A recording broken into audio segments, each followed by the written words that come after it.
Hi everyone, the channel Easy Lecture welcomes you. In this video, we are going to speak about state space analysis. We are going to give an introduction to this. So, in this video, we will be speaking about what is meant by state space, why do we go for state space, what are the advantages of state space, then how to solve the state space equations. We are not going to solve any problem today, but the concepts related to solving state space equations, then the concepts related to controllability and observability. So, those things we are going to speak today. So, this video is going to be the basic for solving all kinds of problems related with state space analysis. So watch this video till the end. Don't skip this video. Before entering into the video, subscribe my channel Easy Lecture. Now let us go for further discussion. So what is meant by state space? So before speaking about state space, let us speak about transfer function. So far, we have analyzed the system with respect to transfer function. Okay, so the system can be described like this. We are giving the input, and this is the input in S domain, the Laplace transform of input, and here we are giving this to a system, and we are getting the output C of S. This is the output in S domain. That means the Laplace transform of C of t. Okay, and here we have the transfer function. Okay, the Laplace transform of output divided by the Laplace transform of input gives the transfer function. So far, we have analyzed this system with respect to this transfer function, and there are certain limitations for this transfer function. This transfer function analysis can be applied to the system which takes single input and gives single output, and it also can be applied only to linear time invariant system (LTI) systems. Okay, and nowadays in modern world we have very complex systems. So we have MIMO systems. MIMO systems means multi-input, multi-output systems, and linear time variant system. And we need to analyze this system by giving a digital approach. That means simulations of that. Okay. So for that kind of things, we cannot use transfer function alone. We cannot analyze the system by applying transfer function alone. We need to go for state space. Okay. We are going to use this state space to analyze the system. So what is meant by state space? So let me draw the diagram of a system by involving this state space. Okay, so this is system, and here we are giving the input u, and this is state x, this is y. Okay, so this is system. Description of a system taking the state of the system into account. Okay, so what is in this state space? So here the thing is u, it is not the input. Yes, it is the input of course, but it takes lot of values. So this is called as input space, and this one is called as output space, and this one is called as state space. It takes n number of values, u1, u2 up to un. It takes n number of values, x1, x2 up to xn. It takes p number of values, y1, y2 up to yp. Okay, and this one state variable. So these are the state variables x1, x2 up to x of n x suffix n. These are called as state variables. These state variables are helpful in describing the system at any time instant. Okay, so the state of the system, the status of the system, the condition of the system can be taken, can be given by the information about the system can be given by these state variables. So these state variables, they play a very important role in analyzing a system. Okay, and there are relationship between these things. Okay, so here we can call this state as an intermediate output. Okay, but that is for our understanding. But it is not the exact output. But there are equations that define this state. Okay, here we have x1, and the first derivative of x1 can be denoted as x1 dot. Okay, d by dt of x1 equal to x1 dot. So which is function one of all the state variables x1 comma x2 comma up to xn, and all the input variables u1 comma u2 comma up to un. Okay, and similarly the first derivative of x2 d by dt of x2 can be denoted as x2 dot, that is equal to function 2 of, this is another function, function 1 is another, it has another relationship, function 2 it has another relationship, function 2 of all the variables, all the state variables x1, x2 up to xn, and also the input variables u1 comma u2 up to un. So like that it goes on. We will be having first derivative for n state variables, so we can derive up to xn dot. Okay, and here this function and this equation it can be put into an equation in the form of matrix. Okay, and when we combine all those things, we will be having an equation which suggests the relationship between state and input. So here, this is the first derivative of state variables x naught, that is equal to a into x plus b into u. Okay, so here u is the input space and x is the state space, and x naught is the first derivative of, so it is a state vector. Okay, and here we are having n set of values. Here also we are having n set of values. Here we are having m set of values. So this is a column vector with n number of rows. It is also a column vector. This x is a column vector with n number of rows. This u is a column vector with m number of rows. Okay. So here x is a column vector, x1, x2, etc. up to xn. This is a column vector with n number of rows. Similarly, u is a column vector with m number of rows. u1, u2 up to um. Okay. So to make this compatible with the, so here we are multiplying this column vector with this matrix A. Okay, so A means it is a square matrix. It will take values like A11, A12 up to A1n. Okay, because x naught also has n number of, it will take n number of values. Okay, n number of equations. We have x1 dot, x2 dot, x3 dot up to xn dot. So n number of values. Similarly, this A is also multiplied with the x, which also has n number of values. Okay, so x dot is also a column vector. So to make it compatible with both the things, okay, so we can have n number of rows and n number of columns for A matrix. A21, A22, A2n. Okay, etc. It goes up to AN1, AN2, etc. up to ANn. So it is a square matrix with an order of nn. Okay, n cross n.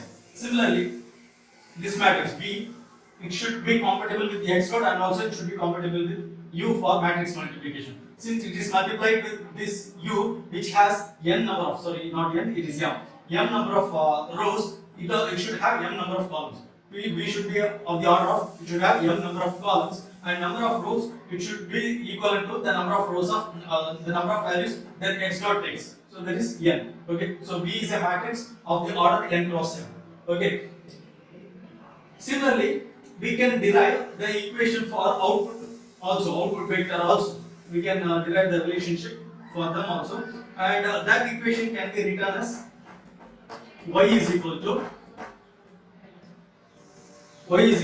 c into x plus d into u. Okay, so this one suggests the relationship between state vector, input vector, and also the output vector. So here this is the relationship between input vector and also state vector. Here it is the relationship between input vector, state vector, and output vector. Here x, it is a column vector and it has n number of rows. So C is a matrix which should have n number of columns.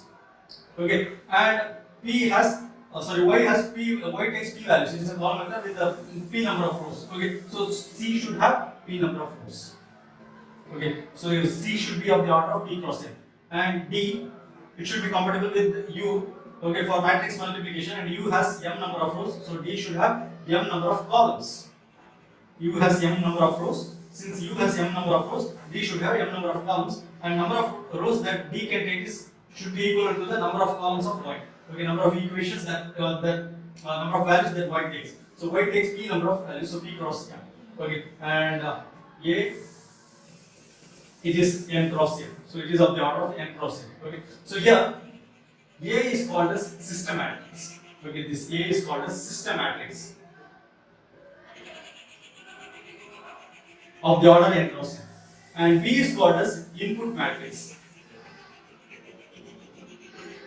of the order n cross n, and C is called as the output matrix.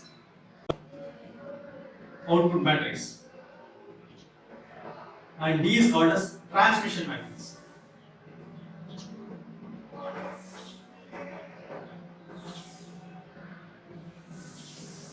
Okay, transmission matrix of the order p cross m, output matrix of the order p cross m, input matrix of the order n cross m, and the system matrix of the order n cross m. Okay, so these two equations, they suggest the relationship between state of the system, input of the system, and output of the system.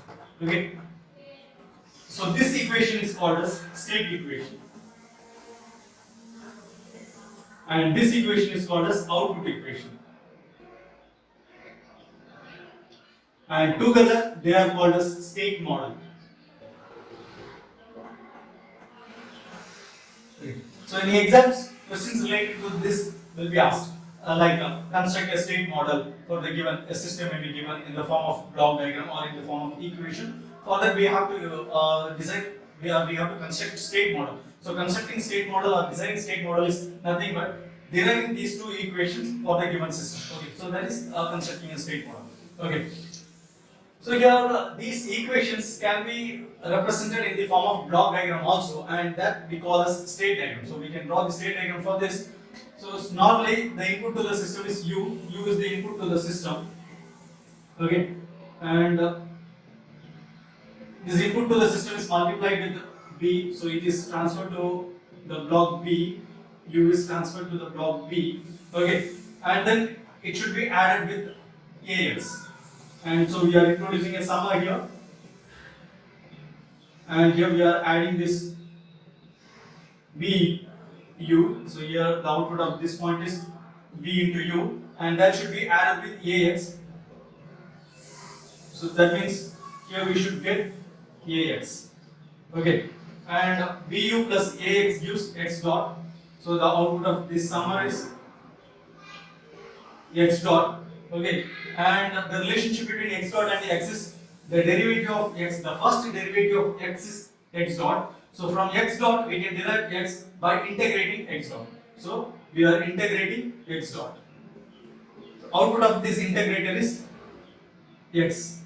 Okay, and this X is taken and it should be transmitted through a block A, which has the gain A, and the output of this one is AX. Okay, so this part is over. The first equation is over. So X dot equal to BU plus AX. The first part, the first equation, state equation is over. Now we have to derive the output. We have to draw the diagram for output equation. We have to continue with the diagram. Okay, so in the output equation we have X multiplied with C. Okay, so here we have X is multiplied with C matrix, which is output matrix C. Okay, and we are getting Cx here. Here we are getting Cx. It should be added with Du. Okay, so here I am having U, and that should be multiplied with D. That means transmission matrix. Okay, so the output of this point is Du. And I am introducing one summer here, which makes the summation of Cx and Du. So output of this summation point is Y. Okay, so this is the block diagram representation of these two equations. State equation and output equation are the block diagram representation of state model, and we call this as state diagram.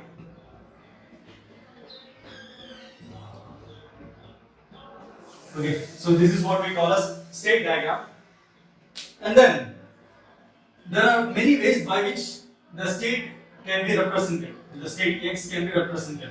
Okay, so state in the state equation X can be represented by three main variables.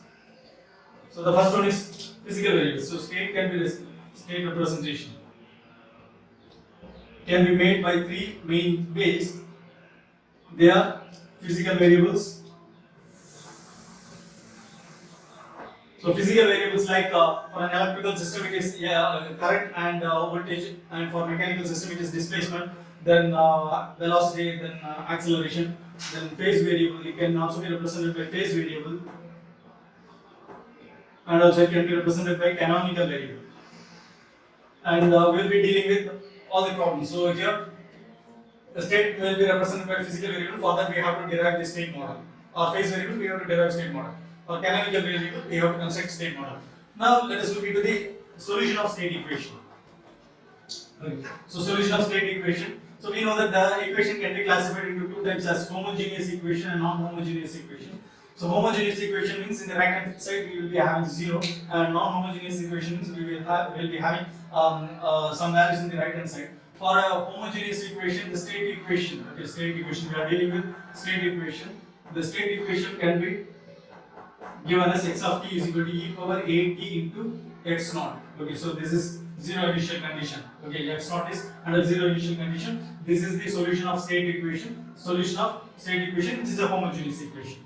Okay, for a non-homogeneous equation, the solution can be given as x of t is equal to e power a into t into x naught plus integration of 0 to t into e power a into t minus tau into b into u of tau into d tau. Okay, so this is the solution of non-homogeneous equation under zero initial condition, and under some initial condition x of t is equal to e power a into t minus t naught into x of t naught plus integration of t naught to t e power a into t minus tau b into u of tau into d tau. Okay, so these are the solutions of state equation. This is the solution of homogeneous equation. These are the solutions of non-homogeneous equation, and this is the solution of homogeneous equation under zero initial condition. This is the solution of non-homogeneous equation with initial condition.